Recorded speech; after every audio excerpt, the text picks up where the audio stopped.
Hey guys, and welcome to another brand new video. In this video, we're going to be doing a little bit more of the breaking news and brand new information in regards to Xbox, where it almost kind of seems like Xbox might be taking a step back and might be trying their best to maybe offer up some deals to go and get some of these, big exclusive buyouts, kind of for lack of better terms, out here to go and basically go get these Activision, get these games, get these deals going on. And I'm sure you guys have heard a lot, whether it's from Reddit or YouTube or my own channel itself, because there is a lot of news that keeps on coming out daily. And of course, as like the courts go back and forth and people keep discussing all this type of stuff, it is a little bit more crazy because, well, there's just a lot of things that are kind of up in the air when it comes to Apple, when it comes to PlayStation, when it comes to Xbox. And the most kind of recent things are that basically Microsoft is trying to offer like a 10-year contract and be like, hey, we know that like Xbox, we don't know what's going to happen to Xbox in like 10 years from now. We don't know what's going to happen with Game Pass. Will Game Pass be profitable? We don't know.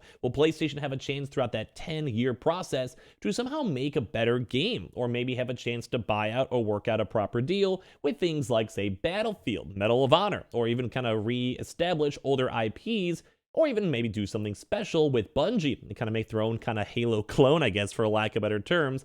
And there's a lot of options and a lot of things can go and change within a 10-year period. And that's kind of where they kind of broke off before. At this point, Xbox wants to be like, hey, we'll give you 10 years, we'll give you a proper deal, we'll kind of see what happens, and just let us go and smooth on over, and let's go and maybe I'll get this deal going already. It's been kind of a long time, let's get this all sorted. So that's kind of the updates of here, but now we're actually seeing that Microsoft might be likely to offer a brand new EU concession basically in the Activision deal, because right now some countries have approved this, while the UK, EU, and the United States are a little bit more skeptical. So we're going to talk about this, talk about the brand new information as well. Make sure you guys are subscribed with the notifications on as well for the brand new PlayStation 5 giveaway. We have the Amazon links down below for all the PlayStation signups and the Cyber Monday deals, the Twitter and Twitch room down below for the bonus giveaway entries, and of course, let's dive into the video itself. So as we mentioned, we're going to keep on seeing information back and forth on all these random huge exclusive deals going on with Microsoft, with Sony, and just trying their best to make this happen. But now we actually have sources coming out over here talking from Reuters themselves discussing this deal. So as of right now, November 28th, Microsoft is now likely to offer remedies to the EU antitrust regulators in the coming weeks to starve off the formal objections to its $69 billion bid for Call of Duty maker Activision Blizzard, people familiar with the matter have said. So basically what they're trying to go do is they want to try to have a deal. They kind of want to step back and kind of be more hands-off, because I think they might realize that they might be kind of, I don't want to say losing, but that's kind of a good word for it. Because a lot of these regulators are not really buying their plays. They're kind of saying Xbox, while it is technically the third biggest console in terms of market share, when you have something like Microsoft backing you, I mean, it does change up things a little bit. Same if you throw in a $70 billion game, when you're already like number 3, that actually might just instantly catapult you to number 1, and then you already have an offering as a loss leader, such as Game Pass. It's really hard for other people to go and compete. And it kind of seems like Microsoft realizes this, where they almost want to give up. They almost want to give up on this really big fight. They almost want to give up on this Activision acquisition. And they just want to go and, but maybe using the word give up is not the best word for it. They just want to try and define the best middle ground they can possibly go and do, because they were worried about this deal. They, for some odd reason, even though I'd probably say the price point's a little bit high, because it's locked in on prior like bull market prices, they just want to make sure this goes through for the future of the company.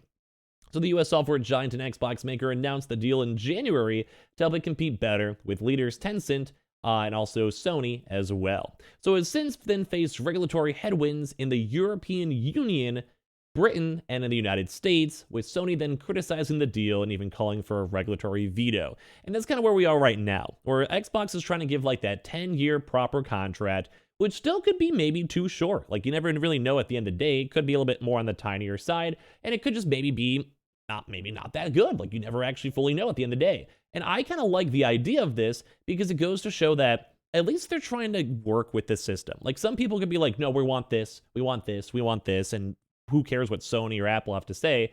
But I do like the idea that 10 years, it's not the world's worst. Like, if you're a billion-dollar company like Sony, you could probably go and buy, make, and do something with that to compete with Call of Duty. Plus, you also have the 10 years of money on the platform itself. Like, you could still do something. Like, you're not head over the water. Well, Sony has had a lot of good single-player games. Microsoft is missing that and all of that. So it's kind of big to note. Like, Sony's very against this, obviously. They don't want this, because if you have a free market, both of them can go and basically qualify for the games and get the games, and they don't have to spend $70 billion. Now, Xbox, though, wants to spend the $69 billion to have their own specific, uniqueness of the game. What's on Game Pass or exclusivity rights or like exclusive beta access, whatever it may be. So the deadline for the European Commission, which is investigating this deal to set out a formal list of competition concerns known as a statement of objection, is in January. Offering remedies before such a document is issued could actually shorten these regulatory processes. And once again, it kind of seems like, I don't want to say they're giving up. Like, it's weird to put giving up. Like, if I put that in my title, don't mind me. But it almost kind of seems like they want to just, like, let their hands rise up and be like, what can we do to go and make whatever these issues are? Let's settle them. We don't mind if we give a little bit of leeway. We don't mind if we go from a 3-year to a 10-year deal. Like, what can we do to kind of make this work? What can we do to make the regulators happy at the end of the day? So they go and say, ultimately, such a move could secure an early clearance with the European Commission and subsequently be used by parties before other antitrust agencies, said Stefan Dionnet, a partner at a law firm at McDermott, Will & Emery. However, it remains to be seen whether the active complaints will validate such concessions, in particular in terms of scope, and if behavioral remedies will also be accepted by the CMA and the FTC, he said, referring to the UK and US antitrust agencies too as well. So I want to say, I think the bigger issue with this, it kind of seems like, is that they want to basically make sure they can validate these concerns. As you guys can see, they will validate these concerns. So they want to go and basically be like, let's change our behavior. Like, let's have it in a proper, contract with proper lawyers, with proper everything. What do we, it's almost like Activision and Xbox is willing to be like the watchdog of, what do you want us to do? We want this deal to happen. Like, it may be bad for PlayStation, Nintendo, or whatever, but how do we make it so it's fair for everyone? Which I do kind of respect from Xbox. Like, they have been, at least from all their vocal comments, pretty open to everything, open to change things, open to test things, open to, have a few extra years. Like, going from a 3-year contract to a 10-year contract, it doesn't necessarily fully fix everything, obviously, but it does give them, a little bit more leeway. Like, if I was a company 10 years, bro, if I was a CEO for a company, if I make it 10 years, at that point, I'm like, that's CEO number 14's problem, not mine. I'm Jim Ryan. I'm retiring at some point. Like, whatever. Good luck. Good luck, Jim. Good luck, whoever's going to take it over. And same with Phil Spencer. I'm sure at some point he's going to be like, well, this was a fun 3 years of drama. I'm going to go and retire and go to a beach with my wife. You know what I mean? But it does kind of seem like these European commissioners are having, these bigger, breakdowns. The US, the UK, they are not happy with Xbox. They really are. It seems like just on my interpretation, they are leaning towards the fact that this actually could be proper monopolies, and that's why the antitrust laws are so engaged with it. It really does seem like they're leaning towards that position. And I'm not a fan of that. I don't think that's good. I really don't think that's a good experience. I don't think it's a good vibe. I don't think that's good. If Xbox wants this deal, though, it does kind of seem like they are, like I said, patiently kind of waiting for all these big regulatory bodies to let them know what they have to do. And if you guys have any suggestions yourself on what they should do, leave a comment down below. I think that 10 years is a good start, but a lot of this big focus has been more on Call of Duty, which is probably the biggest concern. But what about everything else? Like World of Warcraft? What about, Overwatch? What about Diablo? And all those games have been on consoles before. So does that mean that they're going to want to also do that same 10-year plus contract?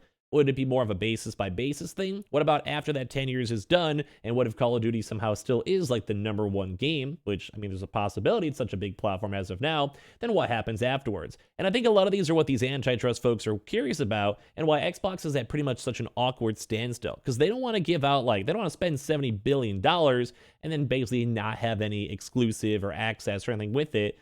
I wouldn't disagree. I really think at the end of the day, I wouldn't want to spend my money on that if I could get the same deal regardless. So there's a lot of big stuff with this too, because the EU competition watchdog is scheduled to sign this deal by actually April 11th. And funny enough, even Sony declined to comment. Microsoft said it was working with the commission to address all these valid marketplace concerns, as I mentioned, saying, Sony is an industry leader, says it's worried about Call of Duty, but we are committed to making the same game available on the same day on both Xbox and PlayStation. We want people to have more access to games, not less. So it's looking good. We'll have to see Kind of a weird deal, though. So give me your thoughts and comments down below, and as well, make sure you guys are subscribed with the notifications on as well for the brand new PlayStation 5 giveaway, Xbox Series X giveaway, or $500 cash. All that sellout links down below with Amazon, Cyberpunk links, Twitter and Twitch streams, and Target links too.